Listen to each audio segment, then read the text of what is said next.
Hey guys, this segment of my YouTube channel is going to be called Chronicles of Clutch. It's going to have things like tips, tricks, life lessons, mistakes, funny stories, anything that's beneficial for the future generations to hear. And it's going to be targeted towards the next generation. So I might tell a story like I'm talking to my kids or like I'm talking to my nieces or nephews. And each video will be different, and we'll tell you at the start who we're going to be targeting it towards, depending on different variables like who's in the videos with me and what the different stories are going to be. But thanks for tuning in. So for this first Chronicles of Clutch video, it's going to be in a format of me talking to one of my children. And the subject of today's video is going to be surpassing your limits. And this is a really hard one to describe and to articulate. I'm going to try to do my best, and hopefully it'll just give you a heads up for the future, and you can at least keep some of these stories in mind. I have a few different stories from your grandpa. I have a few different stories from me. I have a few different examples that I looked up and got up-to-date data sets on, and a lot of stuff that should be pretty interesting, but it's a really good just thought provoker. It's something to give you a heads up, but if I'm being honest about a lot of this, you're going to have to experience it yourself. It's tough, but it's one of those, you don't know what the flame feels like until you've been burnt. You can get told what it's like, and people are going to try to tell you many different things, but you have to break through these plateaus yourself.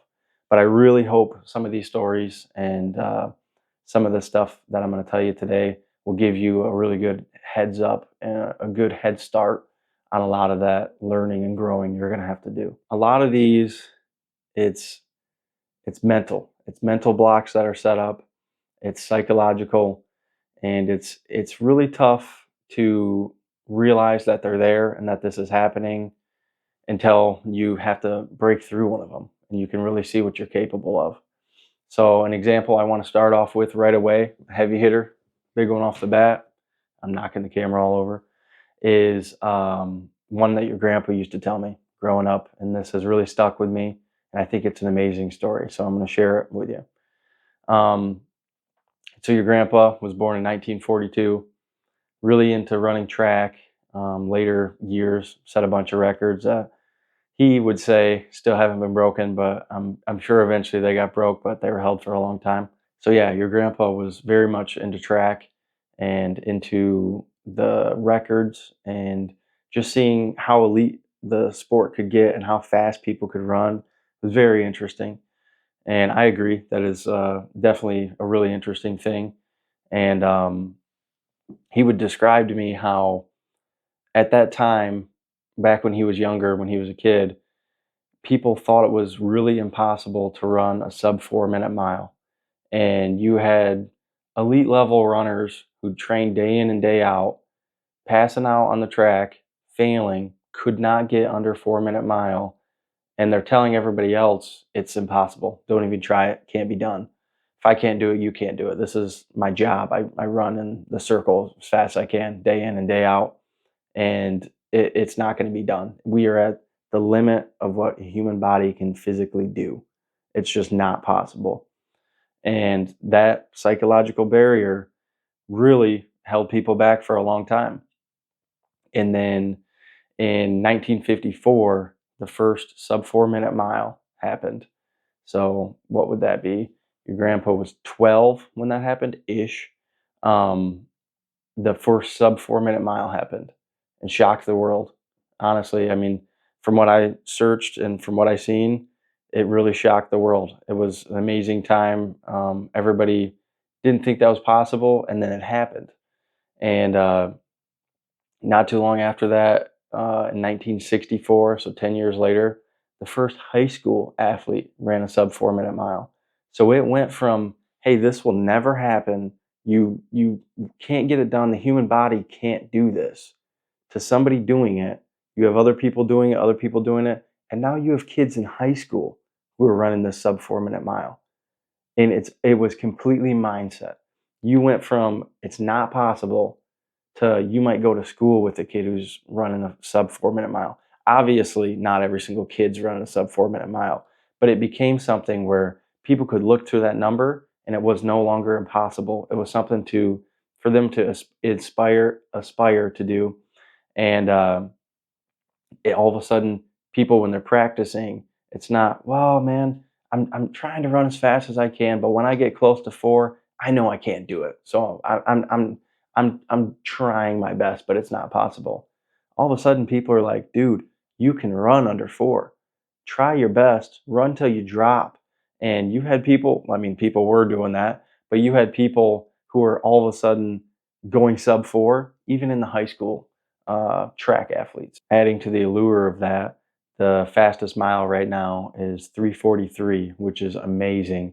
I mean, they could run 3 or 4 miles if they could keep their pace. I know they can't, but they could run 3 or 4 miles in the time that somebody could run 1 mile. It's amazing. And another amazing stat: as of June 2022, 1,755 athletes have broken the 4 minute barrier. 23 of them being high school students. So that, I mean, that's just an amazing stat right there in itself, the amount of people that are starting to do this. So your grandpa growing up being told all this was impossible, and then seeing record by record fall and what's really possible, and use this as a good example to relay to me that what's possible isn't what somebody is telling you is possible. What's possible is what you feel is possible in here. So that's a really cool example I just wanted to throw out there. And while we're on the track kick, a couple other things. The first sub 100 meter was 1968, which was also previously thought to be impossible. Now over 190 sprinters have done it. And the world record right now is 9.58. So it's inching pretty close to being a whole half second under what was thought previously possible, which, I mean, tenths of seconds, hundreds of seconds count at that level when you're running that fast. So for it being that low is amazing. And a lot of these records and things that were thought previously impossible, he got to witness, and he was able to really just see the mental barriers be broken and how much the world just grew better after that happened.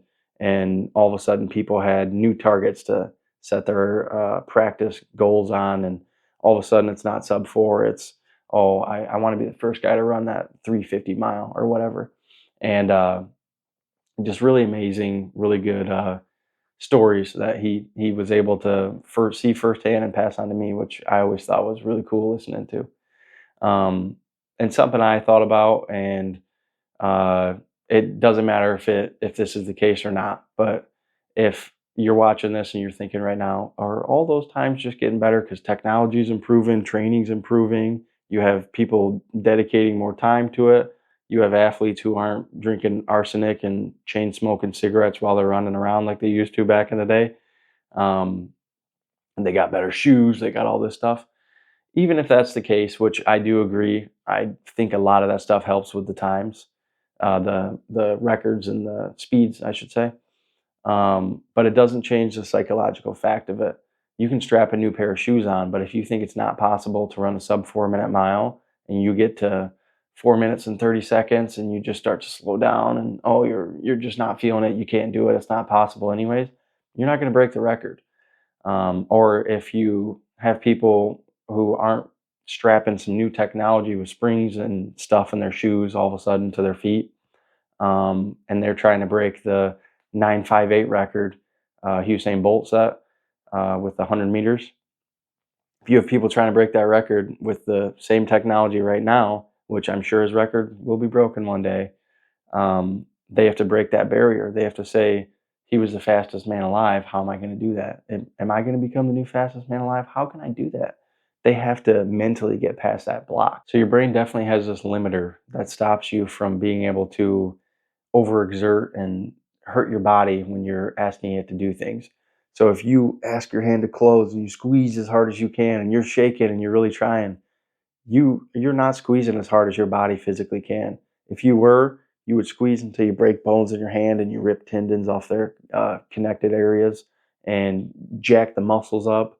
You would just destroy your body if you asked it to fully do what it could do. And there's a lot of studies coming out, which some of them came out years ago, which I was surprised to hear, that you're actually making a better mind muscle connection when you start early on working out, and you haven't worked out in a long time, let's say, and you're in the first 3 weeks of working out, and you're just getting into it, and you're making them early gains. You're like, dude, I'm really gaining muscle that fast. That's crazy. I'm getting so much stronger in this first month. You're not actually gaining any muscle. You're not hitting super hypertrophy. You're not growing the muscle like crazy. You're having neural adaptations. So when your brain is saying, hey, I want you to fire and we need you to give us all the strength you got, it's getting that muscle to actually use a lot more of the fibers and give you a lot more strength when you're asking for it. And I don't know if that ties into learning to like flex muscles, like if you can't flex your pecs and you're just getting that mind muscle connection, if that ties into that at all. But you can start to tell your muscles, hey, do this, and more of it will start listening to your brain, which is an amazing study, and that's really cool to hear that a lot more of it is subconscious, and you're not just gaining strength right away. It's like, hey, I'm telling my body how to do that, and the brain's doing it. I mean, you can tell your body to bench, but you're not telling your body to flex and fire off every single muscle as it's doing it. Your body is doing that.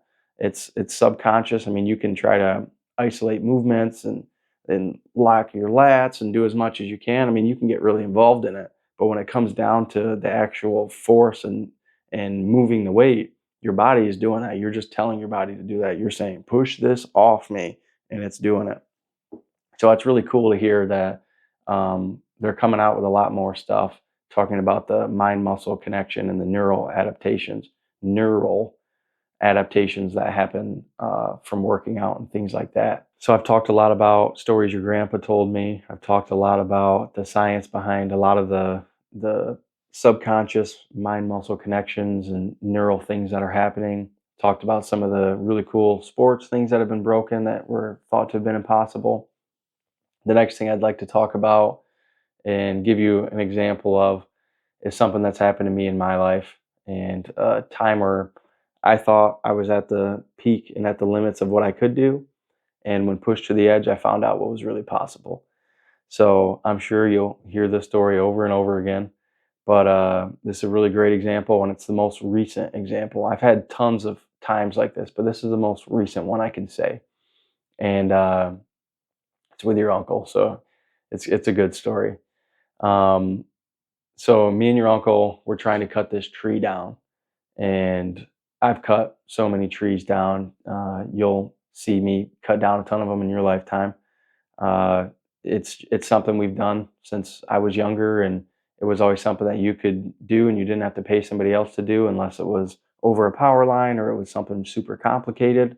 Then obviously you have somebody with the equipment and everything do it, but cut down hundreds of trees. And that's just me saying a little bit of the story for everyone else who's going to be watching this, because they don't know the experience that we have.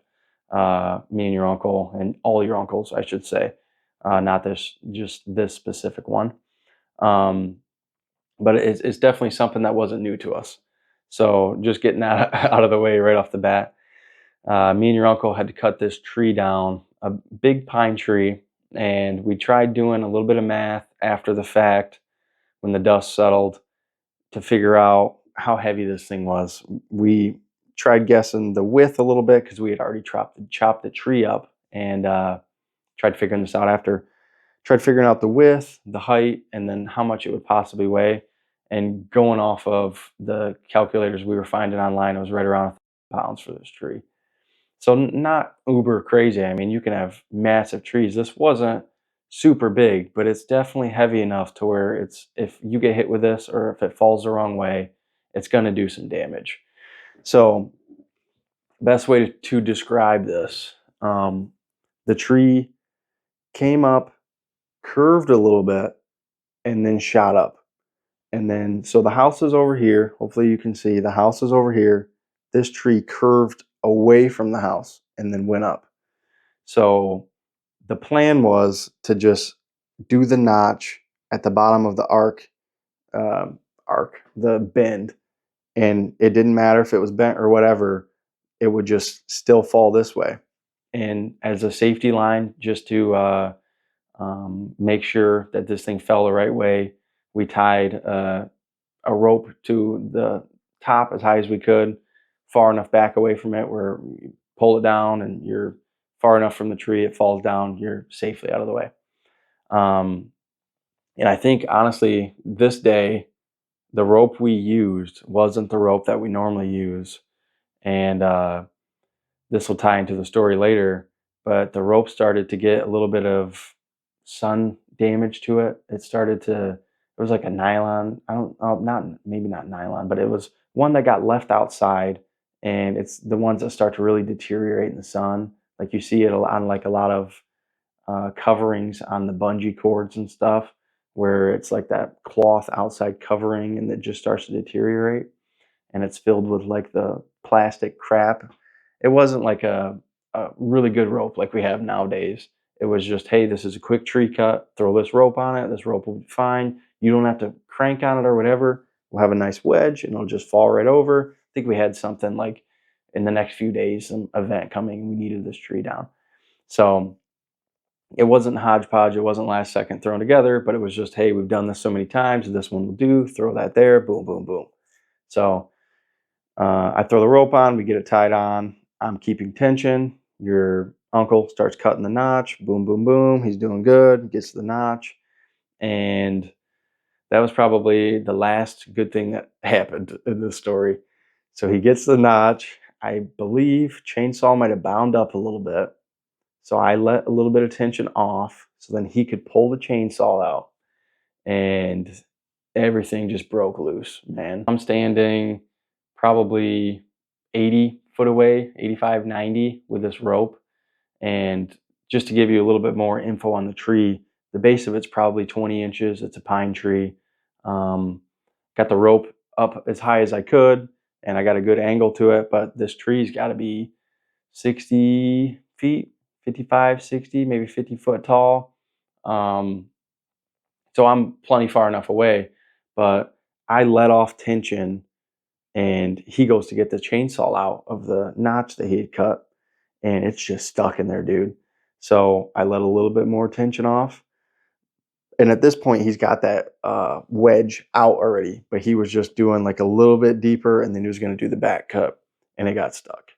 So gets it out, and I'm still holding tension or whatever. I give it a big pull. Tree sways a little bit, just goes right back and it sets there. So I'm kind of looking at him. He's looking at me. All right, he's going to cut it from the back, and the wedge is here. He's going to cut it from the back, and that tree's just going to topple right over. So, all right, we just kind of have that connection. Boom, boom, boom. That's what's going to happen. I put a little bit more tension on it. I'm still not cranking on it because it does you no good just ripping on a tree when it's not even cut yet. You're just tiring yourself out. So he starts cutting it from the backside, and I'm pulling, and the chainsaw binds up again. And I'm like, how the heck is it binding up? The tree should be coming my way. And binds up, bogs, shuts down. I'm looking at him. He's looking at me like, pull. So I start to really pull as hard as I can, and I'm worried about this rope snapping. I can say for sure a guardian angel is watching over us, because that rope you're about to hear goes under some force and it never snaps. So thank the Lord pretty often, honestly, for that not snapping. And chainsaw binds up. He pulls it out. And at this point, you hear a pop and a crack. And this tree twists on the stump, what's left over underneath what we had cut, twists and falls backwards. So it falls directly towards the house. I'm pulling as hard as I can, and it's just sliding me through the yard. It feels like I'm attached to a truck or something. I have my feet sticking out, and I'm digging 2 trenches in the ground where it's just pulling me. Like I'm putting everything I have into this, and I can't stop it. So he sprints over, your uncle does, grabs the rope with me, and we're both pulling. And it just keeps turning. It was crazy. It turned so much on that stump, and it angles, and it starts looking like it's going to fall directly on the living room. And just trying to describe that moment is so hard. I'm sitting here and I'm thinking, how can I articulate this the best? I mean, everyone that I care about, the most in this world is setting in that room. And we just somehow pointed this object that could potentially kill them that direction, which, saying it now, should we have emptied the house? Should we have done this? Should we have done that? It's a routine thing we've done so many times, and it's not that big of a tree. I mean, we've cut down trees around 100 foot tall that are feet wide at the base, and just widowmakers hanging there, like actual dangerous stuff. And this didn't seem dangerous at all.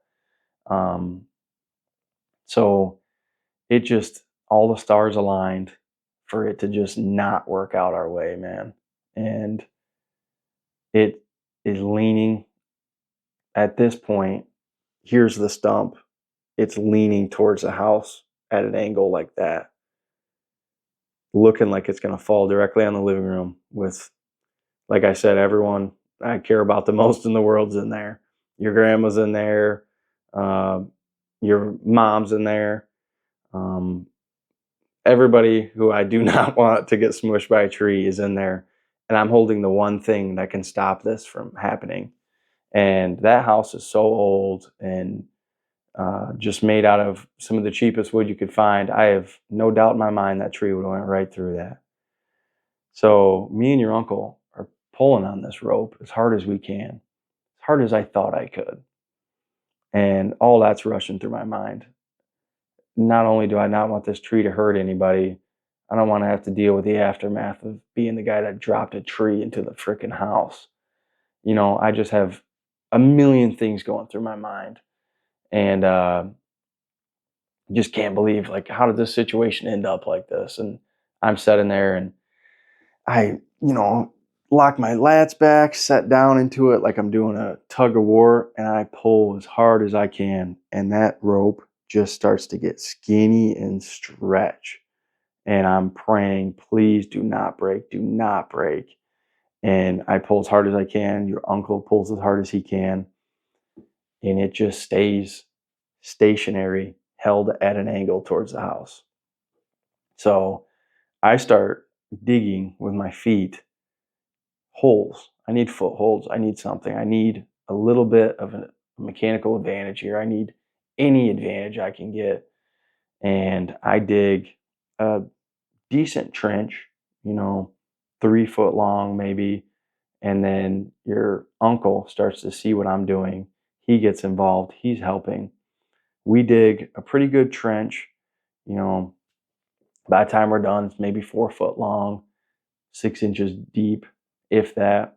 And there just happens to be a 2x12 board sitting there next to us. Can't remember what we're using it for. It's laying there on the ground. And when we started digging, we kind of eyeballed that, and that became my new plan of attack. Was I'm going to dig a trench, and if I can't get my feet in that, I'm going to stick this board in there. So trying not to drone on too long, but it's just high stakes, intense. Every time you're trying to dig, you lose a little bit of ground, and the tree starts to lean more towards the house, and it's dragging you towards the house.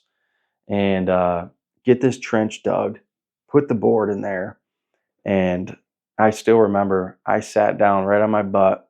Your uncle had to manhandle that tree for a couple seconds while I sat back and really readjusted my grip. And then he sat down. And like I was saying before, I thought I had exerted myself. I thought I had pulled as hard as I could. My forearms are starting to give out. I'm calloused and bleeding on my hands. I should say I'm ripping calluses off and I'm bleeding because that rope was sliding through, burning me. And my hands want to give out. My back is hurting. My rhomboid I had previously torn is starting to fire. And I'm just like, I'm dying. And I sat down there and I put my feet on that board. And I'm like, how much harder can I pull? Like, I'm giving it my all. And something just told me, you have to pull harder. And it's just that fire that I had in my gut. I still get sometimes where I will not lose to this tree. And I sat down and I pulled, and I pulled until I start to feel muscles pulling. I pulled, and I didn't care if I got hurt. I pulled, and it didn't matter if my feet slipped off that board and I got cut by a nail in the board. It didn't matter if I felt my rhomboid tear again. It didn't matter pain, blood. I was not going to lose to that tree. I was not going to let it fall into that house and hurt anybody I cared about. And I felt like I felt something in my mind break a little bit. I was telling my body to do more than it could. I was hurting myself to make sure nobody else got hurt. And it worked, man. I wish I could articulate this a little bit better to you. You'll have to ask your uncle when you get a chance. But I sat back and I pulled with everything I had, and that rope stretched out to like a third of the diameter it used to be. And I pulled and I pulled and I pulled, and sure enough, that tree started to stand up, and then started to go like this. And I remember doing that last heave, and it fell towards us, and I was so exhausted. I was like, man, if I was in the path of the tree, I wasn't even going to move. I was like, I was, as weird as it sounds, you exert so much force. You were like, I did everything I physically could, and I don't even have the energy left to crawl out of the way of this tree. Like, I left everything on that board right there, man. And it fell towards me, and obviously we're far enough back. It didn't matter. I mean, I rolled out of the way a little bit, but I think I more so just like rolled over like a T-Rex, and I was like looking at my arms, like did I tear anything, and how bad's the bleeding, and what's going on? And that tree fell towards us, and me and your uncle sat there, and I think it was silent for a little bit, and then we were happy and got back up and started processing that tree and cutting the branches as fast as we could because we hated that tree all of a sudden and wanted to just get it out of there. But it's a long story I drug on, but um,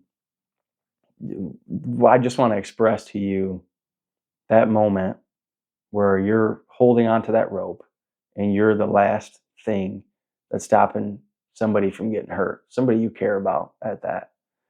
Uh, and you think you've pulled before, you think you've exerted before, and then you break through that barrier and you're like, okay, so this is what's possible. I say all that humbly, knowing that people have went steps farther than me. You hear stories of mothers getting in car accidents and their kid gets trapped underneath the car, and you have a 120-pound girl who hears her kid screaming and crying trapped underneath the car, and she can flip a car. She can roll that car off of her screaming kid because of the adrenaline and everything just boosting the ability where she doesn't care if she gets hurt or dies or blows her heart up because she cannot stand there and just listen to her kid screaming and crying. Maybe the car's on fire and the kid's about to burn up. You hear stories about that.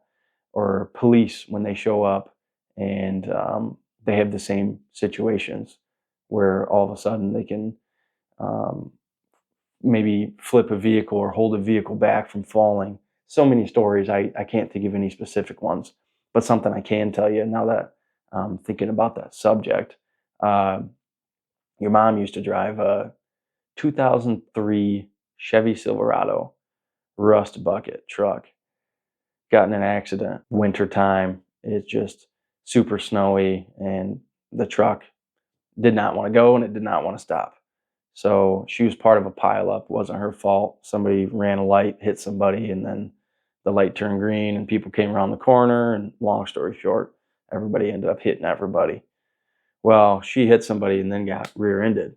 So it turned this truck, not this car, turned this truck into a upside down V. Smashed the bed into the cab, bent the frame or broke the frame, but it smashed the fender into the door, and the door was smashed into the back of the cab, and the bed was in the mix as well. And she calls me, obviously, after the accident. I drive there as fast as I can, probably too fast, and get there. So much on the scene, so much is happening. There's vehicles trying to drive through the crashed cars to just keep going. There's people standing in the road crying. There's um, fluids coming out of the vehicles. There's antifreeze dripping out. There's people smashing their car back and forth and driving off because they don't have freaking insurance and they don't want to deal with this. So it's a hostile environment. And there's one cop on scene, and he's just sitting there with his lights on, and he's just letting the rodeo go on. He's just letting the demolition derby continue. So I kind of run past him, look at him, and put my hands up, and he just goes like this. And he gets out the car. I'm running towards your mom, and he said, "Get back in your vehicle and wait for the firefighters to show up. I don't have any backup. You need to get back in your vehicle, sir," or whatever he was saying. And I politely told him to step off and kept running towards your mom, and went right around him, didn't care, got up to her. Airbag didn't go off. She hit the steering wheel going 45. She's pinned in the truck. Um, Truck smashed, still running somehow. And the truck is still inside of the car. The front of the truck is still inside of the car that was in front of her. The person that was behind her had already dipped and left. So the window is broke, I believe. That or I broke it. Honestly, at this point, the scene was I was just trying to get her out of there. I cannot remember what happened. I don't think I punched it or broke it, but I might have took my knife out and broke, or it was already broken. Doesn't matter. Uh, she's obviously shaken up. I ask her if she's all right, and she looks at me like, and I'm like, okay. So she's in shock, and for all I know, she might be concussed. She just bounced off the steering wheel. Seatbelt didn't lock. Airbag didn't go off. So I try to open the door, and she's definitely pinned in. The door is smashed. So I ask her to try the handle from the inside. She tries it. It's not working. At this point, there's so much crap coming out from the front of the truck. I'm saying, just turn it off. Maybe we'll have you crawl out the window. And she just kind of responds with mumbo jumbo. And I'm like, okay, well, she can't get out the window, and the seatbelt didn't lock. But at this point, everything over here is so smashed in, she can't get to the button. So I don't know how. It's another thing to thank the Lord for. But I put my foot up against the bed of the truck, pushed both my hands into the door frame as much as I could, got a really good handle on the door, and I pulled as hard as I could, and the whole truck shook. Nothing happened. Pulled as hard as I could, and I finally just got both my feet up against it, and I gave it everything I had, and you could hear metal bending, metal tearing. The bed got pushed back open. The fender got ripped up against the door. I peeled that door open, man. I peeled that door open. And I think she was too much in shock to realize what happened. And I asked her about it a couple times, just like, hey, you remember when I was getting you out? And she was just like, yeah, that was crazy. But I don't think she was fully like comprehending what was happening. Even when I tried describing it later, um, she was just too much in shock. So I peeled that door open, got her out, and cars are flying by going 45 on icy roads, and cops honking at us, yelling at us, get us out, get out the road, get out the road. It's like, yeah, thanks for the help, dweeb.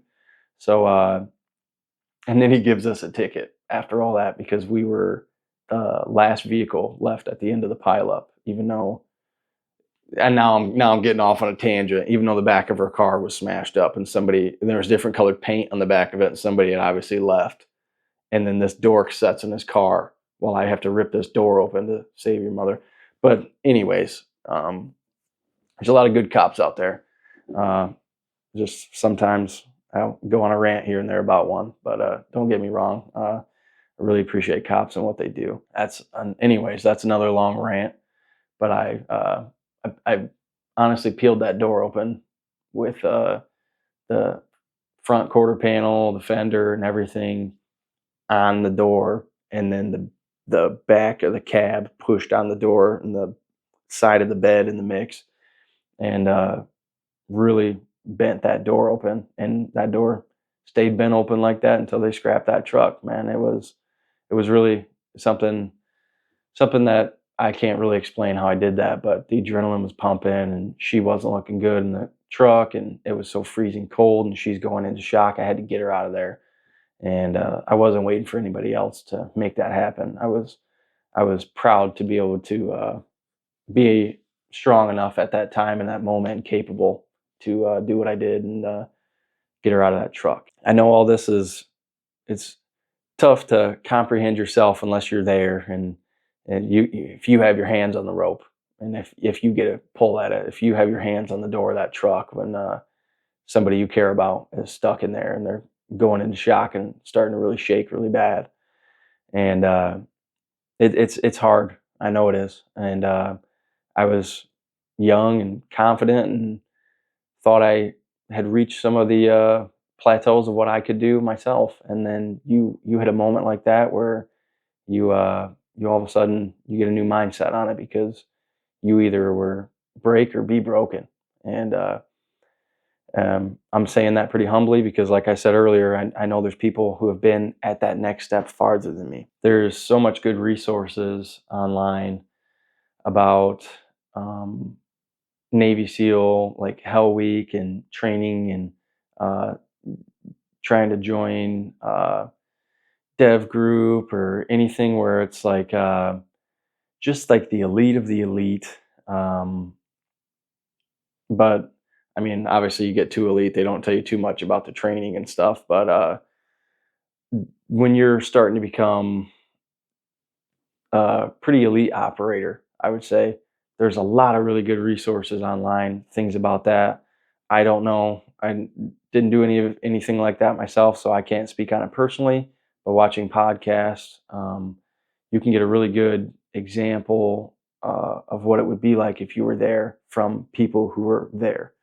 So, thing I picked up through all that, which is tying right into this, which is pretty interesting, is the amount of people that quit during like Hell Week, let's say.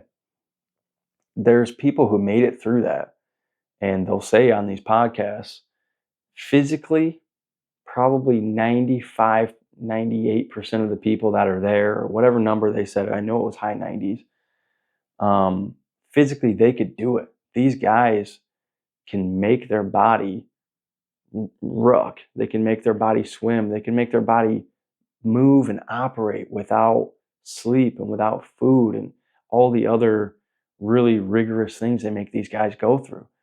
Your body can do that. But the thing that cannot do that is the person controlling it. The guy who is just sick of being cold and wet and hungry and he gives up. The guy who says, man, my calves hurt really bad. I can't run that extra mile. Those guys are getting weeded out, and that's exactly what they want. They want the people with the psychological barriers and the weak mindsets weeded out because when they get in situations where the bombs are going off, the dogs are barking, the the grenades are getting tossed, you know what I mean? Whatever example you want to use, they need people who aren't going to have the psychological barrier where they shut down and they think this isn't possible. They want the dude who can look that army in the face and say, you know what? I think I can take these guys, or at least I'm going to take as much of them out as I can. They want that person. They want that lone knight standing in front of the army. They want the swordsman who's going to say, you know what? I'm gonna cut my way through this, or I'm gonna die trying. And that's a way that they can weed out a lot of the people who aren't going to do that, and it not deucing on anyone who doesn't make it because it's amazing that a lot of people can even make it there. But you really need that next level, and that next level is up here. They could say, um, they say physically a lot of these people can do it, but you have to really mentally be there to make it through. And I thought that was really cool to listen to. And it's another thing on the psychological barriers and the mindsets. I tried thinking of some really good other examples, um, some things I'm sure you hear more about in the future, but like thinking you're cold and then really experiencing what it's like to be cold. And I say that I've never experienced frostbite, but I've laid in the field when it's 17 degrees, waiting for ducks to fly over or geese to come land or whatever. Um, just so absolutely cold. When you grab the shotgun and you go to set up, your bones are aching. You can't even tell your body to set up. And you look at your fingers and you're like, I don't think I can even operate this gun right now.